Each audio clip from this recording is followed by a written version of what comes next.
For one, am grateful, Mrs. Bush, that they are finally bringing civilization to this savage land. I could not agree with you more, my dear. My daddy settled this land, and I know he'll be looking down on us, pleased at how we help the natives. Yes, they've lost their land, but they've gained access to heaven.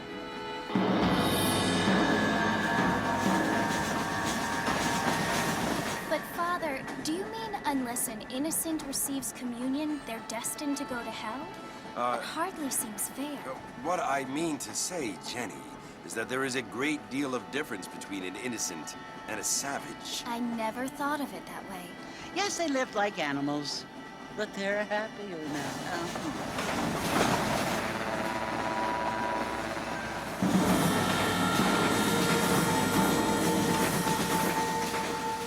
Not only do people now have motor cars, Father, but I heard that pretty soon we will be able to fly. No, only angels can fly, Jenny. No, apparently people can fly. Didn't you hear? Out in Kansas, a man even got a car to fly. I hardly think so, Jenny.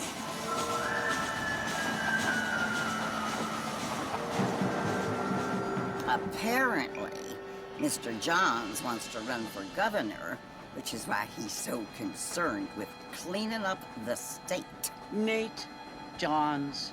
Yes. His family is nothing but hillbilly trash that came here after the war. I don't want to be judgmental, but this state should not be ruled by such a disgusting family. A family without class. Apparently. The Johns family have made a lot of money, and he has a lot of friends in politics. Mrs. Bush, money isn't everything. There are many things that money cannot buy. It seems that money can buy voters, though.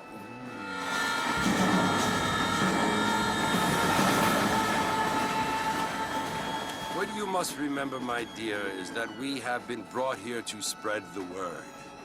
And the word and civilization, they are the same thing. They are the gifts. It is the opportunity we have, the chance to live among people who are decent and who do not kill each other, and who let you worship in peace. It's so confusing, Father. Sometimes I find it impossible to make the distinction between a loving act and a hateful one.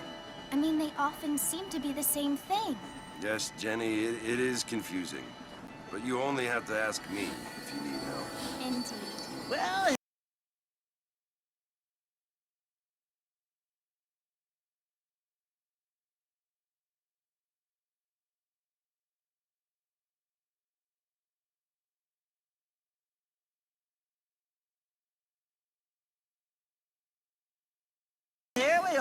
Mrs. Bush? Armadillo.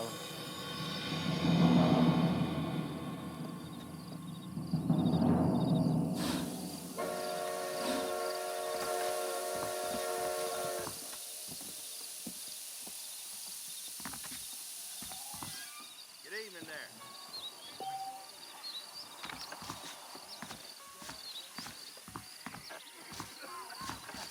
Ain't you looking great this evening?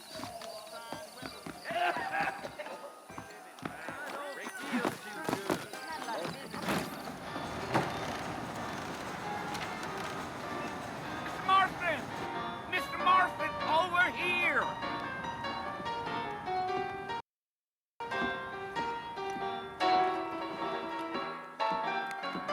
You must be John Marston. Sometimes. I'm Jake. Your friends from Blackwater hired me to guide you. They ain't my friends, but pleased to meet you, Jake. I got the horses saddled up and ready out front.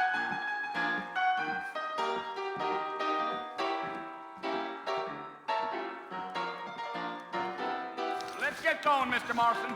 The marshal...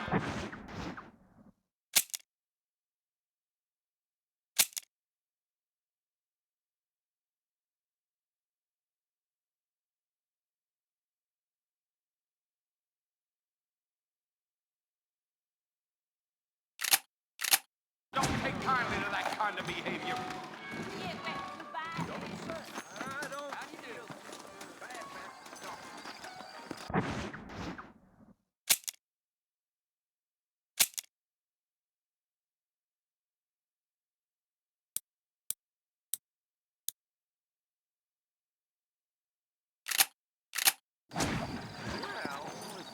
Well, here, let's mount up and hit the trail.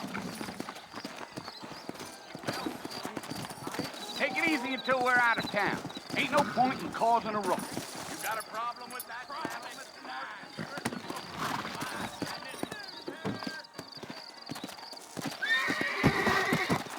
Well, hello. You're gonna get us both in a world of trouble, Mr. Marston. Come on. Best we get out of town. Are you planning on spending any time in Armadillo, Mr. Marston? I doubt it. I ain't planning on staying very long. Well, if you're fixing for some female company, you can do a lot worse than Armadillo. Fine as cream gravy they are, not like Steve's Landing.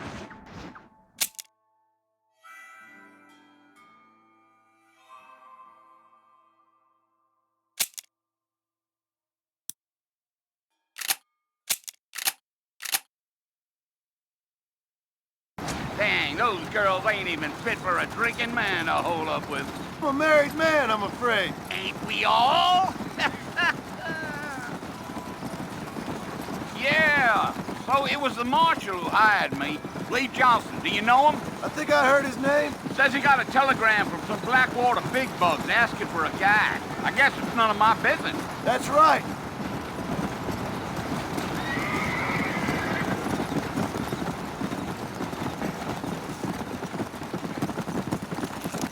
You ain't very talkative, are you? Let's go, Mr. Marston. No need to be making no trouble. Nope. I'm just chewing the dog, mister. It's how I am. I don't mean nothing by it. Trust me. There's things you better off not knowing. Yeah, yeah.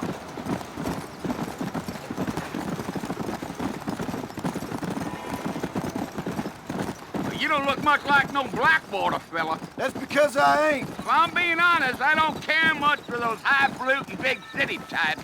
Not much at all. Blackwater ain't much of a city. More of a town with delusions, but no, me neither.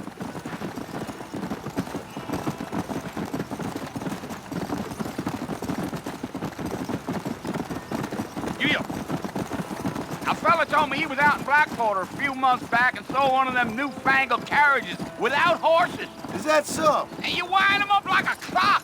Damnedest thing ye ever saw without the aid of liquor, he told me. Times are changing fast. That's for sure.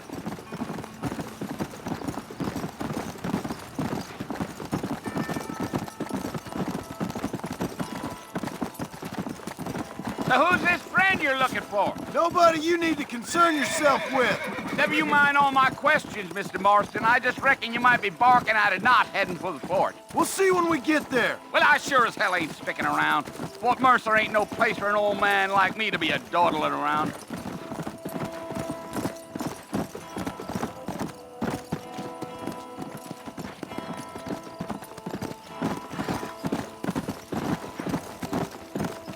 You damn coyotes! What a waste of good meat. Not far now. You'll see the fort when you get to the top of this hill. Yeah.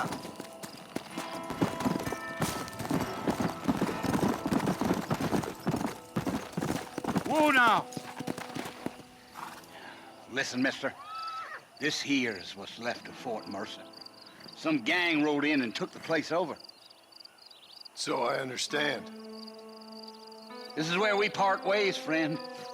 You have yourself a good time.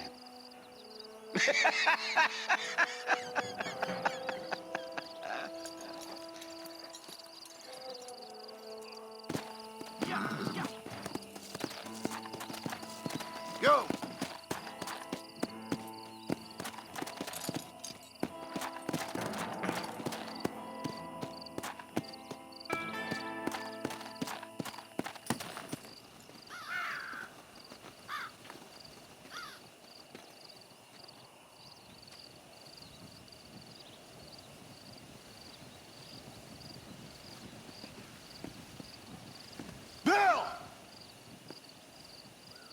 I've come for you!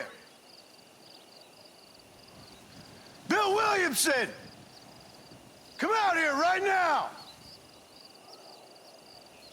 Go away now, John. Don't make me kill you. Nobody needs to kill anyone, Bill. You must think I was born yesterday. You always did think I was an idiot. That ain't fair, Bill.